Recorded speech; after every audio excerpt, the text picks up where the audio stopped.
Aujourd'hui, je veux m'adresser directement à un cœur qui saigne en silence, un cœur qui, chaque mois, espère et qui, chaque mois, voit ses espoirs s'effondrer devant un résultat négatif. Je veux parler à cette femme qui range en cachette des vêtements de bébé, qu'elle a achetés parfois, ou à cet homme qui regarde son reflet dans le miroir en se demandant « Qu'est-ce qui ne va pas chez moi ?» Le mot « stérilité » est un mot lourd. Il est lourd de larmes, lourd de questions sans réponse et parfois lourd de honte sociale. Dans nos familles, dans nos communautés, la fertilité est souvent vue comme la seule preuve de la bénédiction divine. Alors, quand le berceau reste vide, une voix commence à chuchoter à votre oreille. Dieu t'a rejeté, Dieu t'a puni, Dieu t'a oublié. Je suis venu briser ce mensonge aujourd'hui. Si vous regardez cette vidéo, ce n'est pas un hasard. Prenez une profonde inspiration, installez-vous confortablement, car les minutes qui vont suivre ont été préparées par le ciel pour votre âme. Je suis venu vous dire, avec toute la certitude de ma foi, non, vous n'êtes pas maudit. Et non, Dieu ne vous a pas oublié. Dans cette vidéo, nous allons traverser ensemble ce désert. Nous allons comprendre pourquoi le silence de Dieu n'est pas son absence. Comment de grandes figures de l'histoire spirituelle ont vécu ce que vous vivez et comment transformer cette attente douloureuse en un lieu de puissance et de visitation divine. Restez avec moi jusqu'au bout, car nous finirons par une prière de restauration. Comprenons d'abord une chose, la douleur de la stérilité n'est pas seulement physique ou biologique. C'est une douleur émotionnelle et spirituelle totale. Il y a la douleur des réunions de famille, où l'on vous demande pour la 100e fois « Et vous, c'est pour quand ?» Mais comme si c'était un choix que vous reportiez par caprice.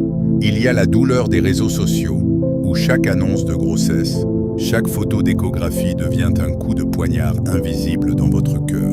Non pas parce que vous êtes jaloux, mais parce que cela vous rappelle ce qui vous manque.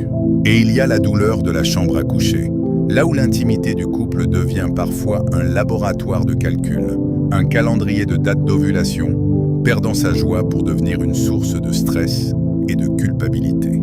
On se demande, pourquoi elle, qui ne voulait même pas d'enfant, est tombée enceinte? Pourquoi lui, qui abandonne ses enfants, en a 5? Et moi, qui suis prêt à donner tout l'amour de mon âme, je reste les mains vides. Note importante, la colère que vous ressentez face à cette injustice est humaine. Dieu ne vous condamne pas pour cette colère, il la comprend. Vos larmes ne sont pas un signe de manque de foi. Elles sont le langage d'un cœur qui aspire à donner la vie. Dieu recueille chacune de vos larmes dans ses vases. Rien de ce que vous traversez ne lui échappe. Pour comprendre ce que Dieu fait dans votre vie, nous devons regarder comment il a agi dans le passé. Saviez-vous que la majorité des plus grands leaders, des plus grands prophètes et des destinées les plus marquantes de la Bible sont nés de ventres qui étaient déclarés stériles? Faisons un voyage ensemble. Sarah, la mère des nations. Sarah a attendu jusqu'à l'âge de 90 ans. Biologiquement, c'était impossible. La science de l'époque, comme celle d'aujourd'hui, disait « c'est fini ». Mais Dieu n'attend pas que les conditions soient favorables pour agir. Il attend parfois que la situation soit humainement impossible pour que toute la gloire lui revienne.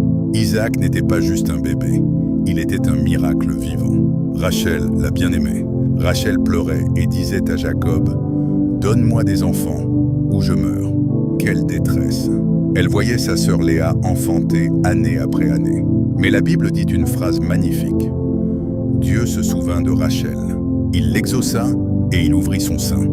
Genèse 30, 22. De sa stérilité est né Joseph, celui qui allait sauver le monde de la famine. Anne, la femme de prière. L'histoire d'Anne est peut-être celle qui vous ressemble le plus. Elle subissait les moqueries de sa rivale Pénina. Elle allait au temple, le cœur brisé, pleurant sans pouvoir articuler un mot, au point que le sacrificateur Élie a cru qu'elle était ivre.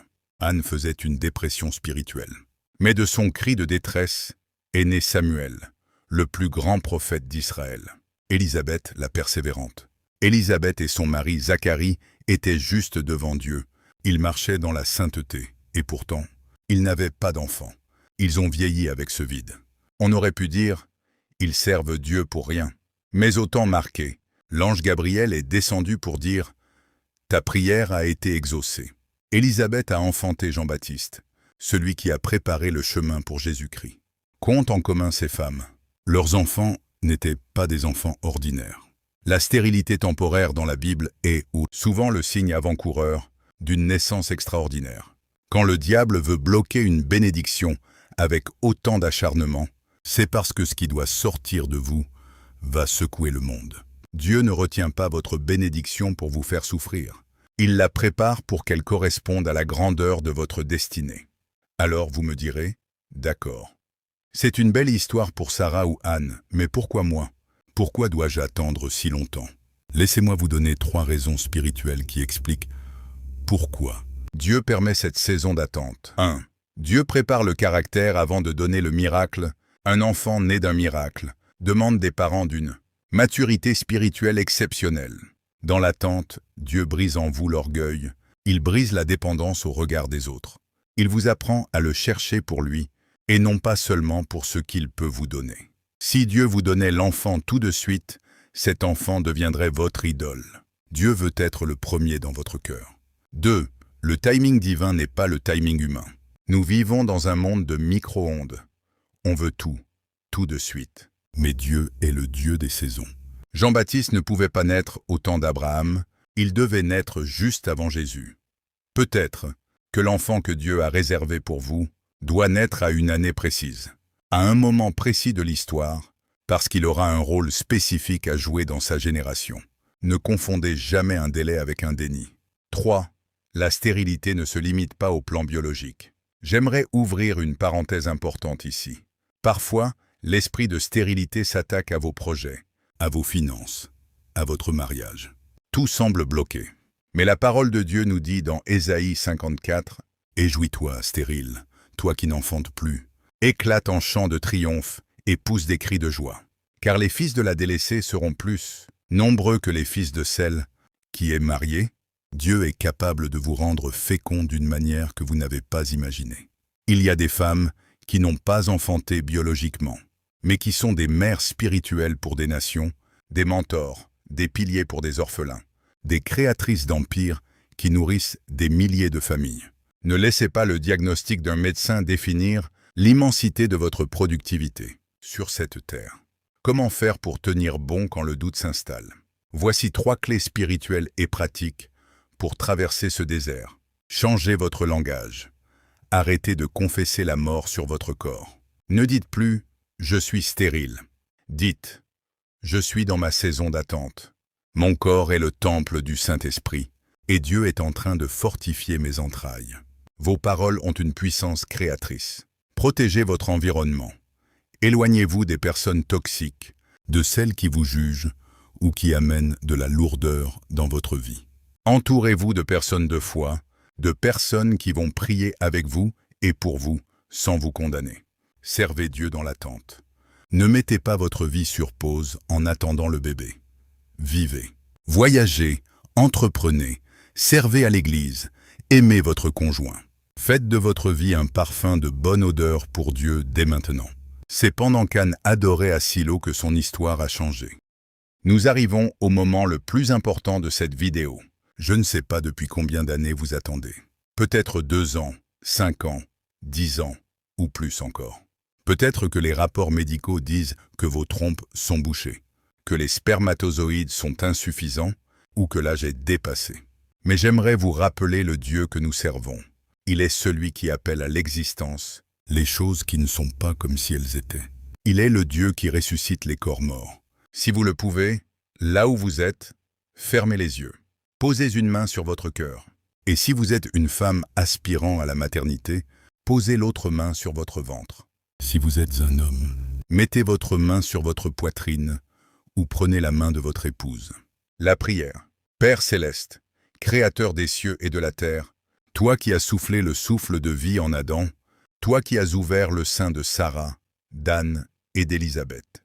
Je te présente mon frère, je te présente ma sœur qui regarde cette vidéo en ce moment. Seigneur, tu vois les larmes secrètes, tu vois la douleur des fins de mois, tu vois le poids de la honte et du découragement. Au nom puissant de Jésus, je viens chasser tout esprit de condamnation, tout esprit de culpabilité qui pèse sur ce foyer. Je parle à tes organes reproducteurs maintenant. Au nom de Jésus, que toute anomalie biologique s'aligne avec la perfection de la création divine. J'ordonne à la vie de remplacer la mort. J'ordonne à la fertilité de remplacer la stérilité. Père, souviens-toi d'eux comme tu te sois souvenu de Rachel. Que ce foyer qui a tant pleuré soit rempli de cris de joie, de rires d'enfants, de bruits de petits pas dans les couloirs. Donne-leur la force de tenir bon, fortifie leur foi, et que la paix qui surpasse toute intelligence garde leur cœur. Je déclare et prophétise que l'année prochaine à la même époque, si telle est ta sainte volonté, un témoignage de gloire sortira de cette attente. Dieu ne vous a pas oublié. Votre nom est gravé sur la paume de ses mains. Au nom puissant de Jésus-Christ, nous avons prié. Amen. Merci d'avoir suivi cette vidéo jusqu'au bout. Si ce message a touché votre cœur, ne le gardez pas pour vous. Partagez-le avec une amie, un couple, une sœur qui traverse cette épreuve en secret. Écrivez dans les commentaires « Dieu ne m'a pas oublié » comme un acte de foi.